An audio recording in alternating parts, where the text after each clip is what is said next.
Hey guys, welcome back to Point Blank Period. Today we're doing something a little different. We're giving y'all that podcast style. I'm mic'd up. So um no matter what, y'all, we're gonna have a good episode today. It's so much stuff going on that I wanted to talk about. Me and my 5 friends, y'all, thank you for meeting me here on YouTube. Tell a friend to tell a friend that they need to subscribe to Point Blank Period with your great sister and your best friend, 777 a.m. And we're gonna jump right on in. Okay, so let's start with Eddie Winslow. We call him Eddie Winslow because he was on our favorite show, Family Matters. Shout out Drake, even though I don't know if you're winning. I don't know if you're gonna win this one, but yeah, Eddie Winslow, he has been in the headlines because now he's gone public with his relationship to Sydney Star. Yes, that's Sydney Star, the one who kind of outed Chingy, and she ended up having to apologize to him because I don't think Chingy at the time knew that Sydney Star was born a male. So like when she outed him, and that's a real big thing. Like in Chicago, a lot of the girls, the girls, their thing is outing and extorting men, like dealing with dudes, outing them, extorting them for the money, and then figuring it out. But anyway, back to their relationship. So Eddie Winslow, who we know makes bad decisions in life. How do we know? Well, his ex-wife from 2009 to 2011 was Superhead. And you know what? Let me not call her that. What is this girl's real name? What the hell is this girl? Come on. Let's Google her. I'm going to Google her real name because I want to. Yes, sorry. Corinne Steffens. Thank you. His ex-wife, Corinne Steffens, was one step closer that we were all like, it's something going on with Eddie. Eddie's doing a lot of drugs right now. Something wrong with him. Why did he pick her to marry? But beyond that, now he's like going a double step, 2 feet in, a big hop, to where now he's dating Sydney Star. And no tea, no shade to Sydney. We just didn't know that was his type. And since it is, y'all look happy. Y'all seem happy. Sydney, the only warning for you is I hope Eddie isn't just trying to be relevant by having a relationship with you too. So if it's real and you having a good time, okay, God bless your ministry. Thank you, Eddie, for being honest with the world and letting us know what you like so nobody can be confused about what kind of guy you are and what your preferences are. And I just think that's that on that. Like, as a woman who loves to know, in 2024, I need to know your whole background history, okay? It needs to be a website. Somebody make this for us where I don't know. It's like a LinkedIn for people who you messed around with because I need to know. I need to know what you like because I don't want no problems. I don't want to mix up. I just don't want that. And I don't want you to be with me and then finally decide that you missed that old thing. You want that old thing back. And some stuff I just can't help you with. So with that being said, okay, Eddie Winslow, shout out to you. Shout out to Sydney Star.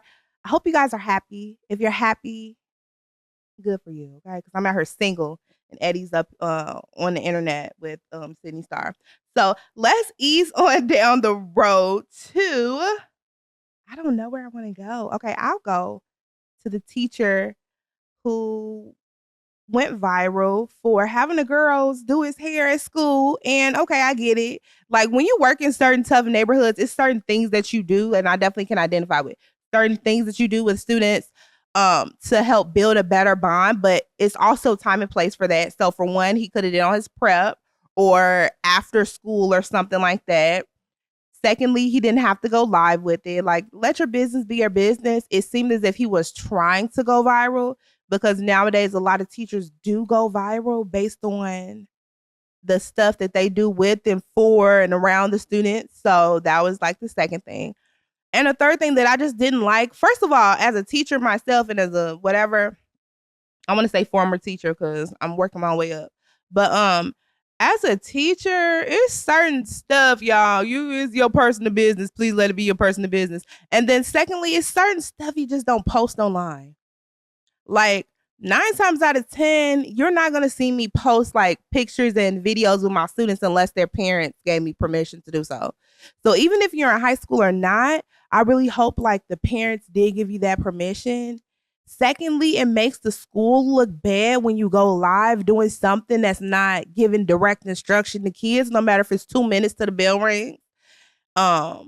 So depending on the crowd response, that was going to be the school response, because that's how they do things most of the time. But yeah, I don't know. A part of me feels like he's obviously extremely naive and he didn't understand like the politics that it you can get your block knocked off. Either this can go completely viral and everybody loves you and wow, look at the relationship he has with the kids, or you get your block knocked off, and that's exactly what happened to him. He's trying to put his block back on, and I don't know if it's working right now. And I think what also made it worse was that, these teachers do need mentors, right? Because what made it worse was that after that, he went live reading the text messages from the kids, and they was calling him bestie and stuff. And even though it's not a big deal because that's how kids talk, it just seemed like you just kept reaching in a way that felt to the masses more and more inappropriate. Like, what kind of relationship you got? Even though that's how kids talk. Like, if you're not in a school, you don't understand this is how kids talk. I have a kid who, me and her mom low-key got into it because, oh, when she's at home, she calls you bestie. Well, mama, why don't you correct her ass? Because, baby girl, I correct her every single day. I'm not your friend. I don't come here to be friends with you, okay? Maybe when you get grown, you get you some money and you a job, we could be friends. But until then, I am your teacher, and I am here to teach you and be kind to you and protect you and be there for you. But beyond that, I'm not trying to be your bestie. But her mom gonna try to check me. Well, when she's at home, she call you bestie. Well, mom, what do you say to her? Please check her. Like I check her when she's at school in front of me and call me bestie. Girl, I'm not your friend. And if she's watching this right now, I thought I blocked you. Girl, I love my kids to life. I did think, like, if I didn't block you, block yourself. Like, have some respect for me. And that's why I think sometimes it's missing. Like, people don't realize kids gonna be kids. You have to be the adult in the situation, and you have to figure out, is this gonna be good for me, or is this gonna be something that causes a huge problem? And he didn't realize that was gonna cause a huge problem because he probably was young. I wonder how old he was. Very immature. And and a little arrogant. But his arrogance it just showed us this man is immature. He don't have a mentor. Like, he don't have nobody telling him, boy, if you don't put that damn camera up. Yeah, my mentor used to cuss me out. Well, I had a media mentor, and I appreciated that. But nowadays, you don't have that in schools because teaching is such a difficult job that the older people are tired and they don't want to be bothered by y'all kids that are disrespectful as hell. And you have to be cooking up creative ways to get them to trust you when I'm really just trying to teach you how to fucking read. Really. And I'm really just trying to teach you some math. But because the world we live in, people come with so many layers, you have to peel back all these layers. It's a lot. It's too much. But you have to find a mentor that helps you to navigate that. And to him, whatever you do next, I pray that you find a mentor that helps you navigate in a positive way, because I don't think what he was doing was bad. I don't think he wanted them girls. And let me be quiet. Okay? So all y'all try to say he wanted them girls, no. But with that being said, I just feel like it was just inappropriate. Even if he would have had boys taking out his hair, inappropriate. Even though I have seen plenty of videos of kids teachers getting their lashes put on by kids. But, you got to think about the time it takes. It don't take no time and not a lot of touching to put some lashes on. But I've also seen teachers get fades, lineups, braids, wigs, a lot of stuff done by kids. But I think because he was handsome and he was black and he was ignorant as hell and live, and school was still in session, that it just all accumulated to be a bad look for him. So I pray you get a mentor. I pray you get out of this. I don't know what you're going to do next, but hopefully it's something good. Dude, these people be killing me. Y'all don't even know what this is about, but I'm not even... Because I really do try to respect people in a way that I don't want to talk about your ass. But it's like, what the fuck is wrong with y'all sometimes?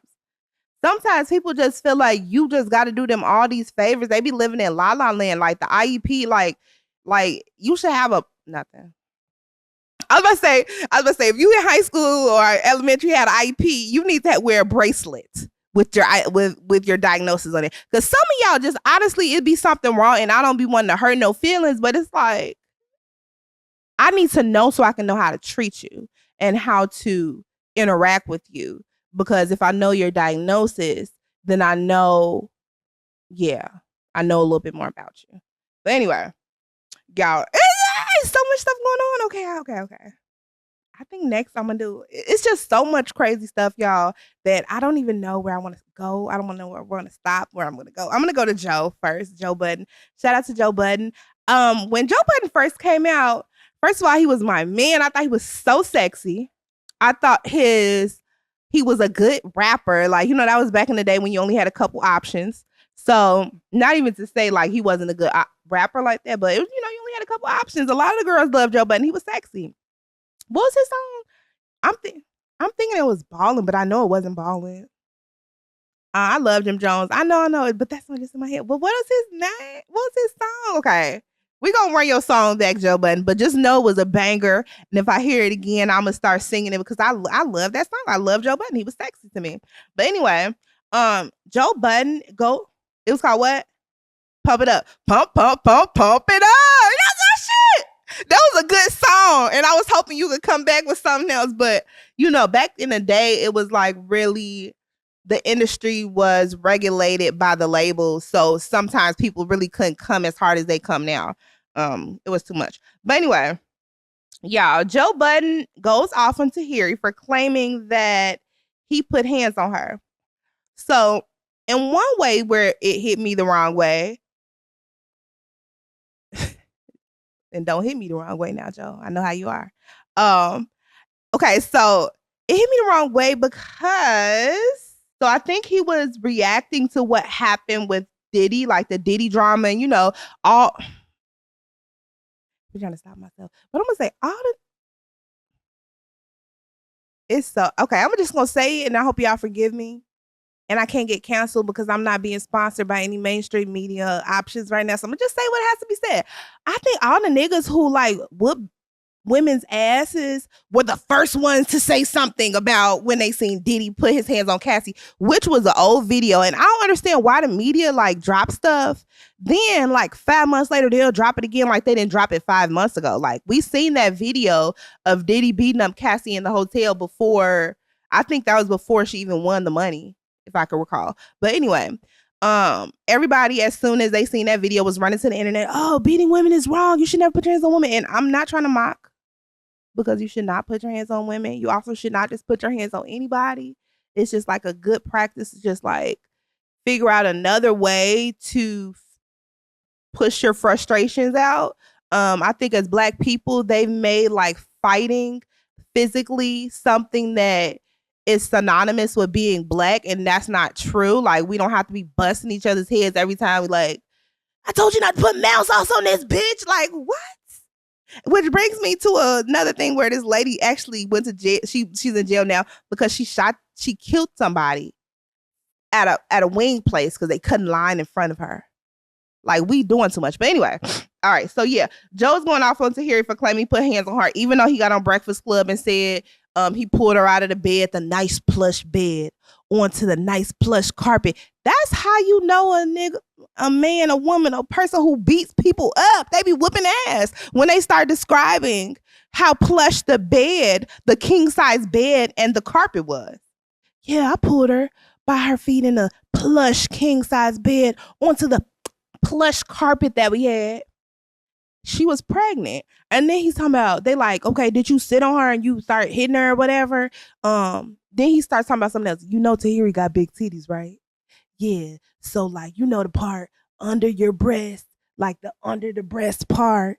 And like Charlamagne's like, oh, your stomach? Like, what other name do you call under your breast, nigga? Like, after your chest is your stomach. So no matter how long the stomach may have been, no matter how big the breasts were and how high you had to push them up for you to sit your behind on her stomach, you sat on her stomach while she was pregnant, which led to her having a miscarriage, which is super, super sad.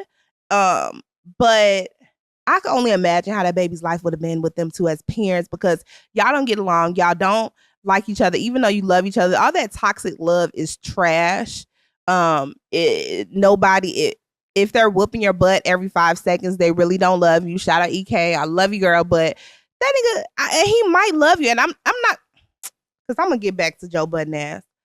It's not that the man don't love you, because I think love is easy. I think we overcomplicate love. He probably does love you, but he has a lot of stuff that he needs to handle before he could love you correctly. And we cannot place all the blame on him either, because sometimes we know as women we could be aggressive too. So sometimes also it's some things that we have to handle in order to accept love correctly from somebody, in order not to push them to try to wrestle with us to show us that we love you, that they love you.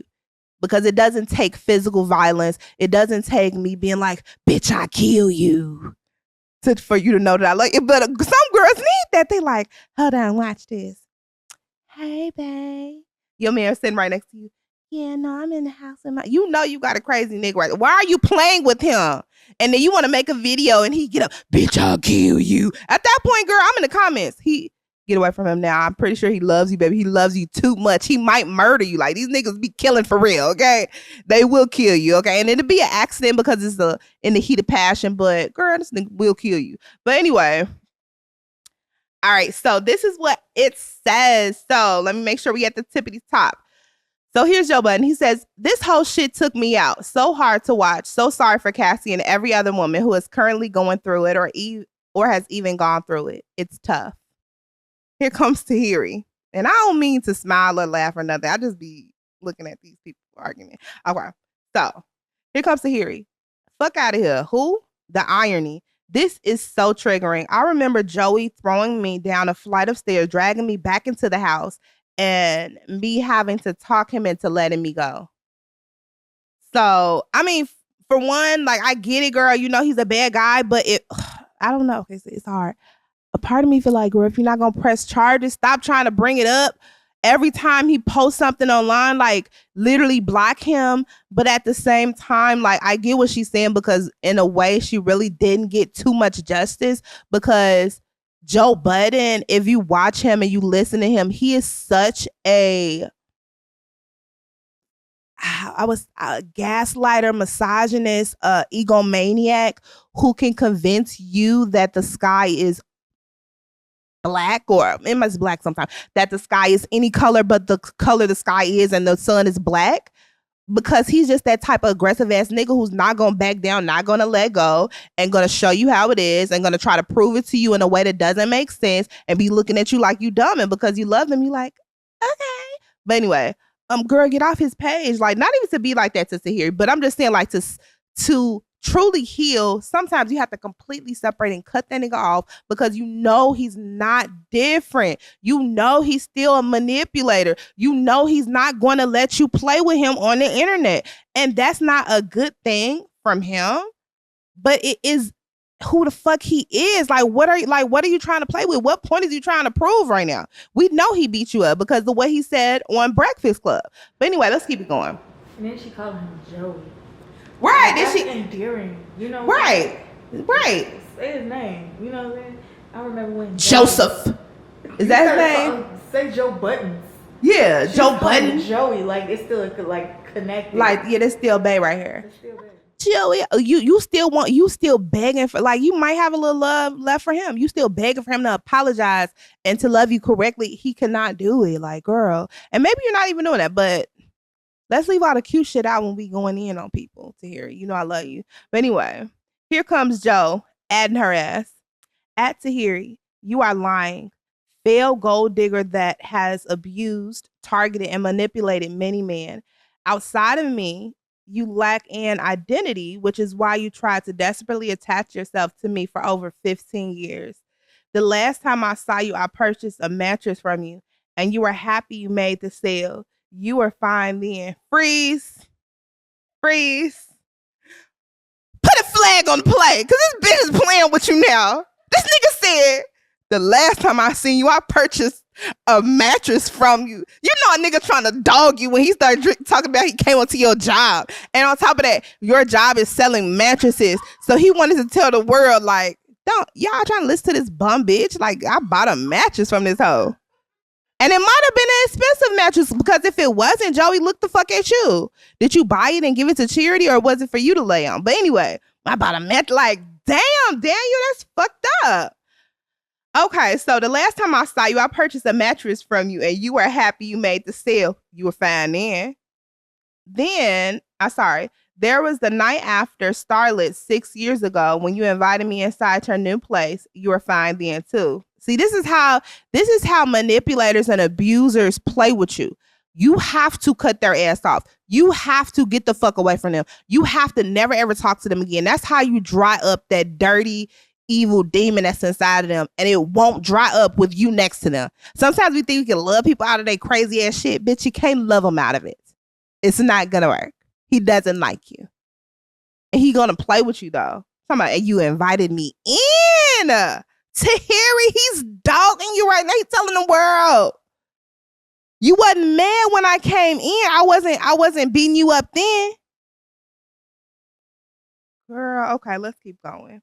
You were on my body your entire last stint on Love and Hip Hop and try your best to disrespect my son's mother in the process. I had to ask producers to keep you away from us like the cancer you are. Ooh. Yeah, you continue to slight my name online because it's your identity. I don't speak to you or about you because it's low vibrational. This nigga play too much. You're a low level dyke mankind woman that's been lying. What is that? Is that a place in New York? Dykeman, DYCKMAN. I don't know. Dykeman con woman that's been lying about you already know for ages. I pray you heal and move on one day. Hopefully this is our last exchange. Praying for the victims.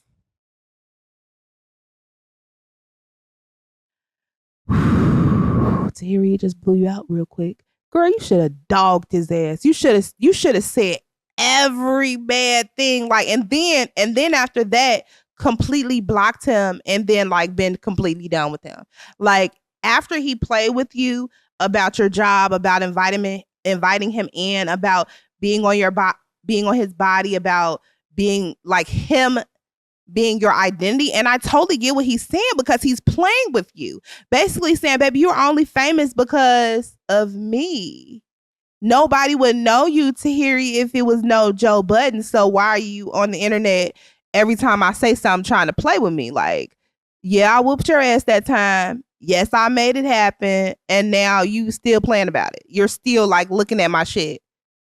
Girl, why do his shit still come up on your page? Like, and maybe people are sending stuff to her, but they both need to heal. Tahiri needs to heal and stay the fuck out of Dodge. Stay away from him. Even if you see him in the streets, baby, you don't know me. When I holler, when you remember, you don't know. You better TI his ass. Okay? Quit telling people you my partner, nigga. You don't know me. Okay? Pray your way out of that. Get his demon off of you that's constantly calling you in the wakesome hours of the night to look on his page and say crazy shit to him because the man don't care. Okay? So shout out to you, Tahiri. I absolutely love you. I hope you heal.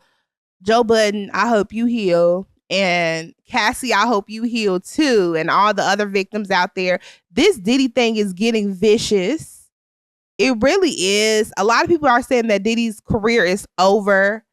And it was what was it? 50 Cent was driving the price up like they were for like a Diddy documentary or whatever. 50 Cent is crazy as hell. But I just feel like the world is so microwavable that shit be happening. And as soon as somebody come out with something popping, like as soon as they come out looking good again, we didn't forgot that they whooped some ass. We didn't forgot that they said nigga 25 times and they're white. We forgot that there was pictures of them in the KKK outfit. It's like, yeah, baby, but she was dressed down. So that's what happens. Like when you have money, you can put clothes on. You can dress cute. But anyway, y'all, let's stop freaking forgetting about what people are doing. This is the year of like justice and exposure. So I don't know what's gonna happen with Diddy. Do you think he's gonna be canceled forever? Forever is, man, a long time, especially like you said, people are forgetful. Yeah. So I'm not sure forever, but I mean, in order for him to be canceled forever, he had to be put away, out of sight, out of mind. You know, forever though. because niggas come out of jail and do big shit. Okay, they come out of jail, and I don't know who it was. I think it might have been "Don't Call Me White Girl." You know, I love you to life. She was saying that he gonna come out. The next thing was Diddy's gonna do is he's so diabolical that this nigga gonna come out and open a church. Was that her? Come out and open a church and have his son to be the second pastor. Do you know how black people will eat that shit up? We will be okay with everything that he did if this nigga come out and open a church with his son and say that he repented, he want to let go, and then he start taking all the money from the women and promising them shit. You know what I'm saying? Like, niggas have to come up to the church. Not actually, niggas come up to the church for their man because, you know, to get him from Diddy. And then she also said he probably gonna come out as being gay, open up a church that's open for all people, start marrying people. He's gonna have a mega fucking church. Like, if he ever thought of that. And I'm so mad at Don't Call Me White Girl for even putting that in the atmosphere, because that's the best diabolical pen in the world. Because black people, out of all people, gonna let some shit ride. And he gonna be, look, okay? And they gonna be falling out. He gonna, the girl, lay a towel on her. Lay a towel. If you right now are looking for somebody, this nigga gonna be doing altar calls, sending niggas to the back for later. Horrible. Yeah. And black people gonna be okay with it. But you know what? We're gonna take a pause. We're gonna sip on our dreamsicle, because we looking like a dreamsicle. Shout out to my ex. You know I don't like you. But with that being said, also shout out to Royalty Productions. Let's take a sip of our dreamsicle and we will be right back. Peace out.